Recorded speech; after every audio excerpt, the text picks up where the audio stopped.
Nous voyons ici deux personnes assises l'une en face de l'autre. Bien qu'appartenant à la même famille, ils sont tous deux très différents. Gilles est jeune. Franck est plus âgé. Gilles a les cheveux longs. Son père a en revanche le crâne déjà bien dégarni. Malgré ces différences, et au-delà des apparences, existe chez chacun d'eux un lieu unique que j'aimerais vous montrer. Juste au-dessus de leurs épaules, là où on imagine de voir une tête, il y a un espace vide, un espace totalement impersonnel qui accueille le monde. Je vous propose maintenant de vous y emmener. Commençons par jeter un coup d'œil juste au-dessus des épaules de Franck. Voilà, nous y sommes. Il faut bien reconnaître qu'ici, il n'y a personne. Pas de Franck. En tout cas, rien qui ne puisse ressembler à ça. Il y a Gilles, des fenêtres, des toitures, des plantes, etc., etc. Ici maintenant, nous allons faire un petit tour sur les épaules de Gilles. Là, personne non plus. Mis à part la même présence remplie d'absence. On y trouve Franck et tout le paysage avoisinant, mais encore une fois, rien qui ressemble à ça. Ici, à 0 cm, il n'y a personne. En l'absence d'un qui, la question qui suis-je reste sans réponse, car personne n'est là pour être en mesure d'y répondre. C'est simplement ce qui est. Ce qui est toiture, fenêtre, plante, main. Ici, il n'y a rien qui puisse ressembler à quelque chose de personnel. Ça pourrait être aussi bien ça, ou ça, ou ça, ou encore ça. Encore une fois, c'est un espace d'accueil inconditionnel. Oui, mais me direz-vous, à 1 mètre de distance, il y a bel et bien quelqu'un. Effectivement, on trouve bien un être humain là-bas. Mais cet être humain est toujours vu à partir d'une vision totalement impersonnelle. Et si l'un ne peut voir cet espace chez l'autre, si cet espace reste invisible aux yeux de l'autre, c'est parce qu'il n'y a qu'une seule vision. Elle est toujours ici. Là où on voit deux regards, il n'y a qu'une seule vision. Même la vision de l'un est toujours la propre vision de l'autre, parce qu'il n'en a qu'une. Au sein de l'unité existe une impression de dualité, une simple impression de personnel au sein de l'impersonnel. Afin d'illustrer tout ceci, Franck va nous proposer un petit tour de magie. Pour commencer, nous allons voir Franck faire ce tour à une distance d'environ 3 mètres. Puis il va nous refaire le même tour, mais cette fois à 0 cm. Vous verrez que les choses sont bien différentes.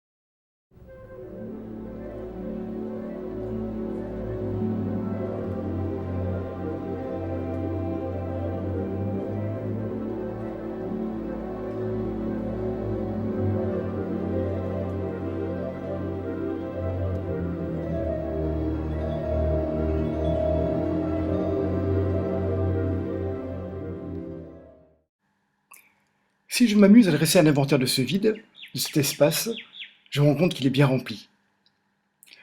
On y trouve non seulement des objets, mais aussi les 5 sens, tels que l'ouïe, la vue, l'odorat, le toucher, etc. Une palette infinie de perceptions, de sensations.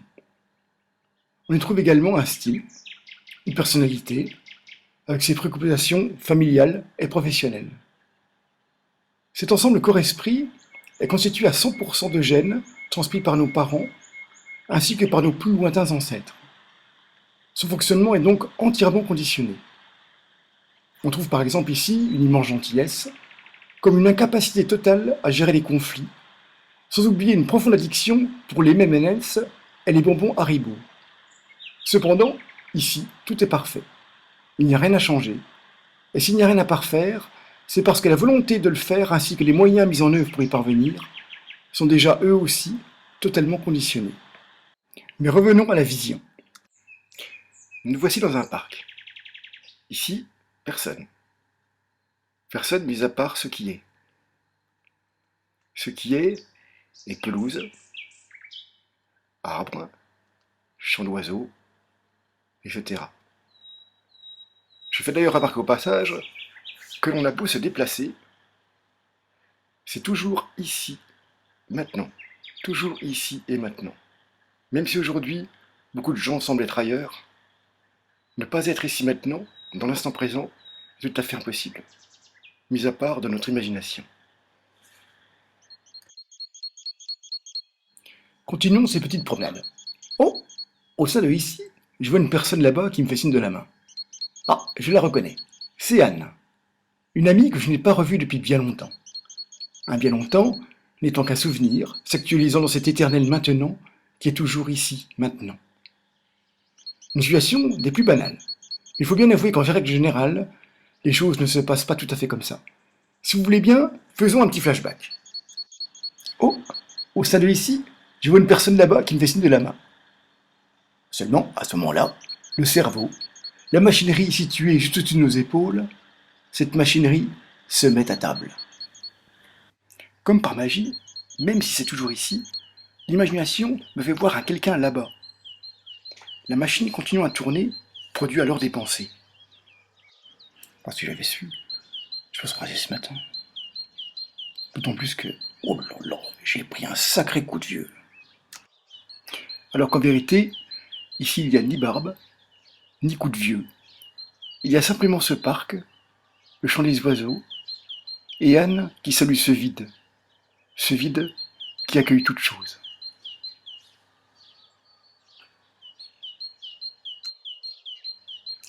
Voici un paysage. Dites-moi où se termine le là-bas et où commence le ici. Autrement dit, où se termine le vide et où commence le plein. Il n'y a évidemment aucune réponse à cette question, car le plein est plein de vide. Vide et plein ne font qu'un.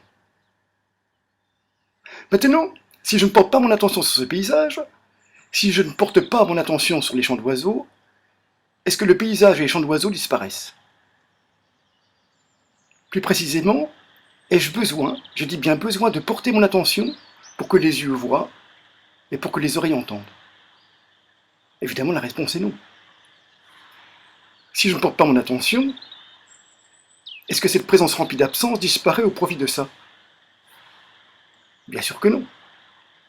Si malgré tout je m'obstine à vouloir remplir cet espace par ça, comment pourrais-je m'y prendre? Il faut bien reconnaître qu'à part me servir de mon imagination, c'est tout à fait impossible. Voici un autre paysage. Ce paysage, maintenant, foutons-lui la paix. Foutons-lui une paix royale. Laissons simplement nos yeux le regarder, sans dire c'est beau. Ces chants d'oiseaux, foutons-leur la paix. Laissons simplement nos oreilles entendre, sans dire j'entends. La sensation de nos pieds avec le sol, du dos avec la chaise, foutons-leur la paix également. Laissons simplement les perceptions, les sensations s'exprimer sans rien dire. Ne cherchons pas à lâcher prise, à nous détendre ou à faire quoi que ce soit. Laissons simplement nos yeux regarder, nos oreilles entendre, nos sens percevoir. Que se passe-t-il? Il n'y a plus personne.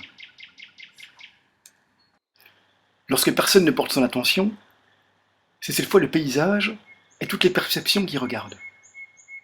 Ils regardent le vide. Ils apparaissent au sein d'un espace tranquille et silencieux qui, lui, ne regarde rien, ne se porte sur rien, et qui surtout ne demande absolument rien à personne. Que le vous, le moi soit vigilant complètement de la lune, cet espace accueille sans discrimination aussi bien la vigilance que la lune. Le piège de la pratique, c'est de faire de cette vision une idée, de se dire Étant donné qu'à 0 cm, je ne suis pas ça, maintenant je vais m'efforcer à être ça. Dans ce cas, c'est là que lorsqu'on y pense. Au lieu de vivre avec ces idées-là, on vit avec cette idée-là, qui n'est que notre idée, que notre pensée au sein de cela. Comme dans la pratique du rappel de soi, il ne s'agit que d'une pensée qui perdure tant qu'un vous, un moi, est là pour la maintenir. Et bien sûr, quand passe une jolie fille, ah, c'est foutu. Le piège, c'est de sauter sur l'occasion pour s'écrier « ce vide est ma véritable nature ». Ma vraie nature? Mais la nature de qui? Parce qu'ici, je ne vois personne. Il y a une allée avec des gens faisant leur jogging matinal, des arbres, un pont, mais personne à l'horizon. Il y a simplement ce qui est. Il n'y a que vision, que perception, sans personne pour percevoir. Une vision au sein de laquelle le vu est simplement vu, sans être pensé. Arnaud Desjardins disait très justement « Ce n'est non pas je regarde l'arbre, mais l'arbre est regardé ». J'ajouterai simplement une précision. S'il n'y a pas de regardant, c'est l'arbre qui apparaît dans le regard. Et s'il apparaît dans le regard, c'est parce que sans regardant, il n'est pas pensé. Dans la véritable vision, je dis bien dans la véritable vision, il n'y a pas de place pour deux. Il ne peut y avoir à la fois le regard et la pensée. Sans place pour deux, le regard ne se sait pas regardant. La compréhension se résume alors au simple fait d'être, sans éprouver le besoin de rajouter quoi que ce soit. Je suis fait place à suis. Autrement dit, la simplicité fait place à la simplicité dans sa simplicité la plus simple.